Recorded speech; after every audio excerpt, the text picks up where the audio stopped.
Welcome to point decode. Andhra Pradesh రాష్ట్రంలో ఏ రోజుకు ఆ రోజు కొత్త టాపిక్ అన్నది డిస్కషన్లోకి వస్తూ ఉంటుంది.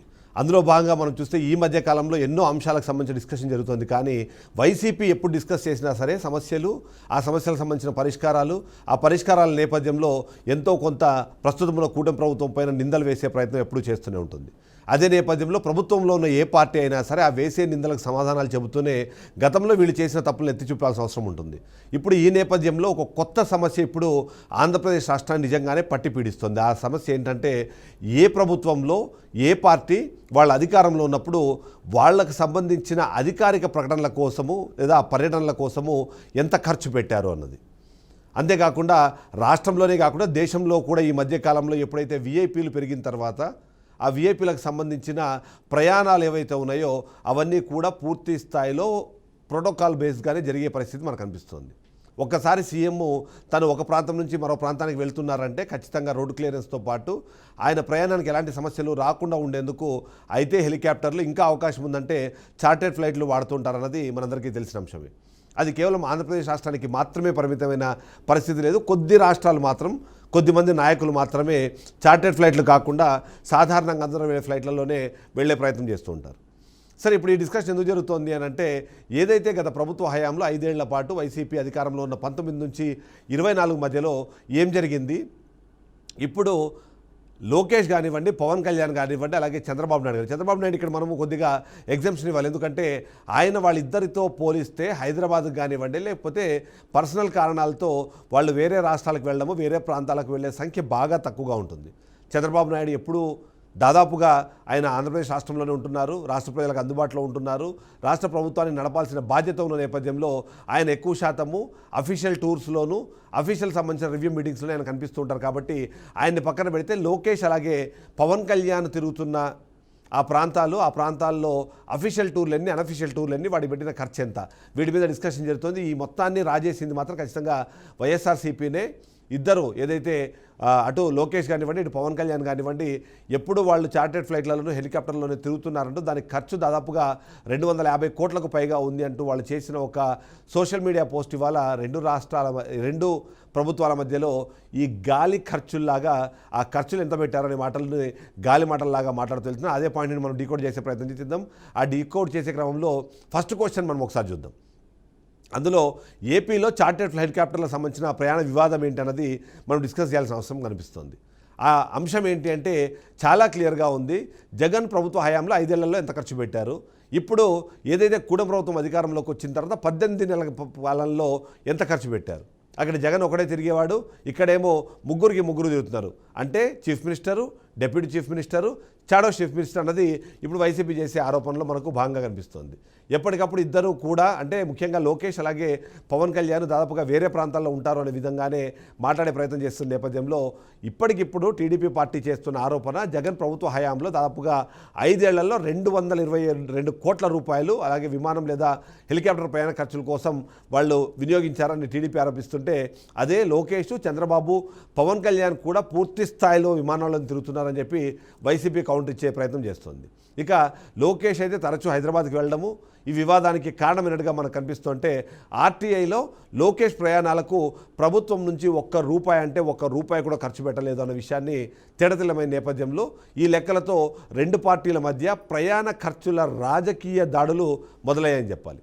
అందులో భాగంగానే ఎవరికి వాళ్ళు వైసీపీ చెప్పే ఒక లెక్క ఉంటుంది, ఆర్టీఐలోనేమో అక్కడ 0 అనే ఒక నెంబర్ కనిపించింది. ఈ నేపథ్యంలో నిజంగానే ఎవరెంత ఖర్చు పెట్టారు, ఆ ఖర్చుల మూలంగా రాష్ట్ర ప్రభుత్వ ఖజానా పైన ఎంత భారం పడుతుంది, అది రాష్ట్ర ప్రజల మీద ఎంత భారం పడుతుందని కూడా డిస్కస్ చేసే నేపథ్యంలో సెకండ్ క్వశ్చన్ మనం ఒకసారి చూద్దాం. అందులో గత ప్రభుత్వ హయాంలో జగన్మోహన్ రెడ్డి చార్టెడ్ హెలికాప్టర్తో ఎన్ని పర్యటనలు చేశారు, దానికి ఎంత ఖర్చు పెట్టారు, అలాగే విమాన ప్రయాణాలని దాని ఖర్చు ఎంత, ఈ క్వశ్చన్ మనకు కనిపిస్తున్న నేపథ్యంలో గత ప్రభుత్వ హయాంలో 2 ఏళ్ల పాటు ఓవైపు మనం చూస్తే కోవిడ్ కారణంగా పెద్దగా అక్కడ బయటికి వెళ్ళలేదు అన్న మాట వినిపిస్తూ ఉంటుంది. ఆ నేపథ్యం ఒకటి. మరొక కీలకమైన అంశము 2019 నుంచి 2024 మధ్యలో మొత్తం 222 కోట్ల 85 లక్షల రూపాయలు వీళ్ళు ఫిక్స్డ్ వింగ్ విమానాల కోసం ఖర్చు పెట్టారు అన్నది మనకు కనిపిస్తుంది. ఇక 112 కోట్లు దాంట్లో అంటే విమానాల కోసము, 87.02 కోట్లు మాత్రము ఆ హెలికాప్టర్ల కోసము ఖర్చు పెట్టారు. అలాగే సిబ్బంది అలాగే నిర్వహణ కోసము మరో 23.31 లక్షల రూపాయలు ఖర్చు పెట్టారంటే యావరేజ్గా ప్రతి ఏడాది దాదాపుగా 50 కోట్లు ఖర్చు పెట్టారన్నది ఇక్కడ వాళ్ళు చెప్పే ప్రయత్నం చేస్తున్నారు. సో ఇది కాకుండా అందులో 2 సంవత్సరాల పాటు కోవిడ్ ఉన్నప్పుడు కూడా ఈ ఖర్చు ఏమాత్రం తగ్గలేదు అన్నది ఆ టీడీపీ చేస్తున్న ఆరోపణగా మనకు కనిపిస్తుంది. అయితే ఇక్కడ ఒక కీలకమైన అంశాన్ని మనం చూడాల్సింది, 5 ఏళ్ల పాటు జగన్మోహన్ రెడ్డి అధికారంలోని 5 ఏళ్ల పాటు ఒక్కసారి కూడా 2 సార్లు మాత్రమే హైదరాబాద్కు వచ్చారు.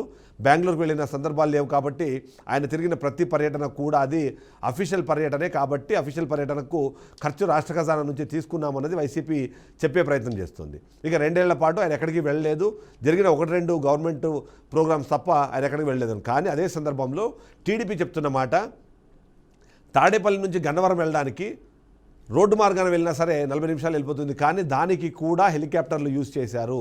ఇంటి దగ్గర నుంచి పక్కకు వెళ్ళాలన్నా సరైన హెలికాప్టర్లు ఏంది బయటికి రాలేదు అన్నది ఒక మాట వినిపిస్తుంది. ఈ నేపథ్యంలో ఈ విషయం అన్నది ఎప్పటికప్పుడు ముందు వెళ్తున్న నేపథ్యంలోనే థర్డ్ క్వశ్చన్ మనకి వినిపిస్తుంది. ఆ థర్డ్ క్వశ్చన్ ఏంటంటే, ప్రస్తుత సీఎంగా ఉన్న చంద్రబాబు, మంత్రిగా ఉన్న నారా లోకేష్, అలాగే డిప్యూటీ సీఎంగా ఉన్న పవన్ కళ్యాణ్ ఎన్ని పర్యటనలు చేశారు, వాటిలో అఫీషియల్ పర్యటనలు ఎన్ని, ఆ ఖర్చు ఎంత అన్నది ఇప్పుడు వైసీపీ చేస్తున్న దాంట్లో మనకు ప్రశ్నగా కనిపిస్తుంది.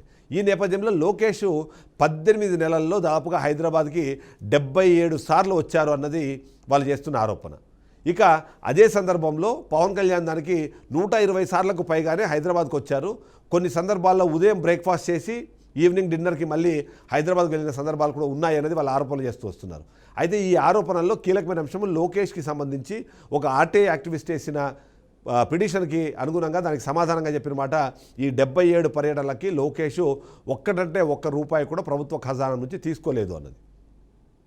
అలాగే ఆ ఏదైతే ఉన్నాయో అవన్నీ కూడా వ్యక్తిగత నిధులతోనే ఆయన అవన్నింటినీ కూడా ఖర్చు పెట్టారు అన్నది ఆర్టీఐ స్పష్టం చేస్తున్న నేపథ్యంలో ప్రభుత్వం ఆయన అధికారంలో ఉన్నా సరే ప్రభుత్వం నుంచి ఒక్క రూపాయి కూడా ఆయన తీసుకోలేదు, ఆయన మీద పెట్టిన ఖర్చు 0 అని వైసీపీ చేస్తున్న ఆరోపణలకు టీడీపీ ఆర్టీఐతో ఒక కౌంటర్ ఇచ్చింది. ఇక అదే సందర్భంలో పవన్ కళ్యాణ్ సంబంధించిన అంశాన్ని కూడా తెరపైకి తీసుకొచ్చే ప్రయత్నం చేశారు. దాదాపుగా 122 సార్లు ఆయన హైదరాబాద్ నుంచి అలాగే ఆంధ్రప్రదేశ్ రాష్ట్రానికి తిరిగారు. ఇది ఆల్మోస్ట్ ఎవ్రీ వీక్లో ఎక్కువ శాతం ఆయన హైదరాబాద్లో ఉంటారు. అఫీషియల్ కార్యక్రమాలకు మాత్రమే ఆయన హైదరాబాద్ నుంచి ఆంధ్రప్రదేశ్ రాష్ట్రానికి వస్తారు. ఆ వచ్చే క్రమంలో ఏవైతే క్యాబినెట్ మీటింగ్లు కానివ్వండి మిగిలిన అంశాలకు సంబంధించి ఆయన డైరెక్ట్ తాడేపల్లి వస్తారు, లేదు అంటే ఎక్కడైతే ప్రోగ్రాం ఉందో ఆ ప్రోగ్రాం ఉన్న ప్రాంతానికి వెళ్ళిపోయి వస్తున్నారు తప్ప ఆయన ఆంధ్రప్రదేశ్ రాష్ట్రంలో ఎక్కువసేపు ఉండట్లేదు, ఎక్కువ రోజులు ఉండట్లేదు. ఆయన ప్రతి పర్యటన కూడా ఖచ్చితంగా ఫ్లైట్ల ద్వారా జరుగుతోంది అన్నది.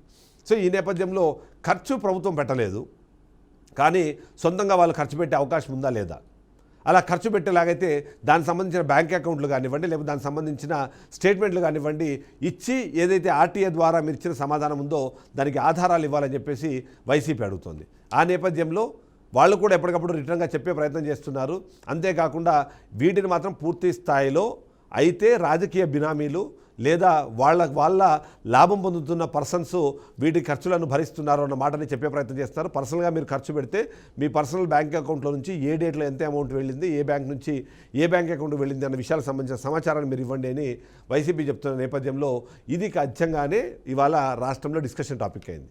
ఈ డిస్కషన్ టాపిక్ అయిన నేపథ్యంలో మనకి ఫోర్త్ క్వశ్చన్ అన్నది మనకి ఇప్పుడు అరైజ్ అవుతుంది. అందులో ఇరు ప్రభుత్వాల హెలికాప్టర్ ఖర్చుల పోలికలతో నిజంగానే వీళ్ళిద్దరు కలిపి ప్రజలకి ఏం సందేశం ఇస్తున్నారు అన్నది మనకు అవసరం.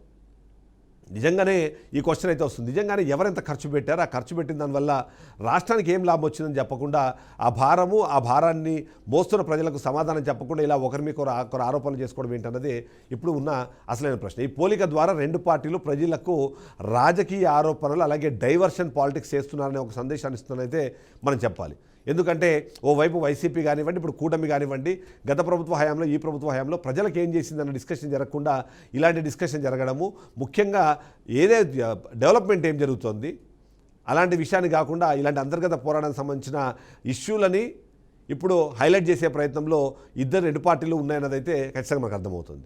ఈ నేపథ్యంలో టీడీపీ చాలా క్లియర్గా ఉంది, వైసీపీ పాలనలో ప్రజల డబ్బులను విలాసాలకు ఖర్చు చేశారు, 222 కోట్ల రూపాయలని ఖర్చు పెట్టి విజన్ కాకుండా వెకేషన్గా దాన్ని మార్చారు. అందుకనే మేము అకౌంటబుల్గా ఉన్నాం కాబట్టి లోకేష్ ఒక్క రూపాయి అంటే ఒక్క రూపాయి కూడా ప్రభుత్వ నిధి నుంచి ఖర్చు పెట్టలేదు. అందుకనే గత ప్రభుత్వ హయాంలో జరిగిన దుర్వినియోగాన్ని మేము బహిర్గతం చేస్తున్నామనే విధంగా చెప్పే ప్రయత్నం చేస్తున్నారు. ఇక ఆంధ్రాకు సంబంధించిన లోకేష్ విజన్ ఉంది కాబట్టి ఆ విజను తీసుకొని వెళ్తున్నాం తప్ప వెకేషన్ కోసం వాటిని వాడట్లేదు అన్నది. మేము చాలా ట్రాన్స్పరెంట్గా ఉన్నాము, గత పాలన దారిద్ర్యానికి కారణం అనే భావనను కూడా ఇది కల్పిస్తోంది అన్నది చెప్పే ప్రయత్నం చేస్తుంది. ఇక వైసీపీ కూడా టీడీపీ అన్నది లగ్జరీ జెట్ పాలిటిక్స్ చేస్తోంది. నెలకు దాదాపుగా 6,37,00,000 రూపాయలు ప్రతి ఒక్కరూ ఖర్చు పెడుతున్నారు. అది ముగ్గురు మీద కలిపి. అదే జగన్ అధికారంలో ఉన్నప్పుడు ఆయన పెట్టిన ఖర్చు 1,44,00,000 మాత్రమే అన్నది వాళ్ళు చెప్పే ప్రయత్నం చేస్తున్నారు. ఖర్చు అయితే పెడుతున్నారు, అది ఎవరి నుంచి పెడుతున్నారు, అది ప్రజల నుంచి పెట్టకపోయినప్పుడు వాళ్ళ సొంత అకౌంట్ల నుంచి రాదు అని అనుమానం వచ్చినప్పుడు ఖచ్చితంగా అయితే బినామీ కంపెనీలకు సంబంధించిన ఖర్చు అయి ఉండాలి, లేదా పబ్లిక్ మనీని వేరే ఓవర్ హెడ్స్లో మిస్యూజ్ చేసే ప్రయత్నం చేసి ఉండాలనేది చెప్పే ప్రయత్నం చేస్తున్నారు. ఇక మునుపటి టీడీపీ పాలన కూడా అంటే 2014 నుంచి 2019లో ఉన్న ఖర్చులు కూడా మీరు బయటికి చెప్పండి అనే విషయం మాట్లాడే ప్రయత్నం చేస్తున్నారు. ప్రస్తుతం ఉన్న ప్రభుత్వం కేవలం డైవర్షన్ పాలిటిక్స్ చేసే ప్రయత్నం చేస్తుంది. ఓవైపు స్కూళ్ళ ప్రాబ్లమ్స్, హాస్టల్ ప్రాబ్లమ్స్, అంతేకాకుండా రైతులకు సంబంధించిన ఇష్యూస్, డెవలప్మెంట్ పేరుతో చేస్తున్న అప్పుల ద్వారా జరుగుతున్న రాష్ట్ర ఖజానా పడుతున్న ఖర్చులు, అది కాదన్నట్టుగా తగ్గిన జీడిపి గ్రోత్, ఇవన్నీ అంశాలని తెరపైకి తీసుకొచ్చే అవకాశం లేకుండా ఇలాంటి డైవర్షన్ పాలిటిక్స్ చేసే ప్రయత్నం చేస్తుంది అన్నది వైసీపీ చెప్పే ప్రయత్నం చేస్తుంది. ఓవరాల్గా చూస్తే మాత్రం ఏ ప్రభుత్వం వస్తే ఏమి ప్రయోజనము, ఎవరైనా సరే 200 కోట్లకు పైగా ఖర్చు పెడుతున్నారు, అది వాళ్ళు తిరగడానికి. అదే 200 కోట్ల రూపాయలు నిజంగానే ఖర్చు అన్నది తీసుకొచ్చి ఒకవేళ రాష్ట్ర ఖజానాలో పర్ఫెక్ట్గా యూజ్ చేస్తే ఉద్యోగాల కల్పనకో, ఇరిగేషన్ సంబంధించిన అంశాలను తీసుకోవడానికో, లేదా వెల్ఫేర్కి సంబంధించిన విషయాలకో ఖర్చు పెట్టే అవకాశం ఉంది. వాటిని చేయకుండా ఇప్పుడు కేవలం ఇలాంటి అంశాన్ని డిస్కషన్ పాయింట్గా చేసే ప్రయత్నంలోనే ఈ రెండు ప్రభుత్వాలు లేదా రెండు పార్టీలు కూడా ఆ కారణంగా ఆ విధంగా ముందుకు వెళ్తున్నారు అన్నదైతే చెప్పే ప్రయత్నం చేస్తున్నారు. ఓవరాల్గా చూస్తే ఈ గాలి మాటలు, ఈ గాలి ఖర్చులో కన్నా రాష్ట్ర ప్రభుత్వం చేయాల్సిన పనులు చాలా ఉన్నాయి. అటువైపుగా ఆలోచన చేయాలి, అటువైపుగా ముందుకు వెళ్ళాలని కోరుకుందాం, అటువైపుగా ముందుకు వెళ్ళాలని చెప్పేసి మనం ఇంకొకసారి వాళ్ళని అభ్యర్థిద్దాం.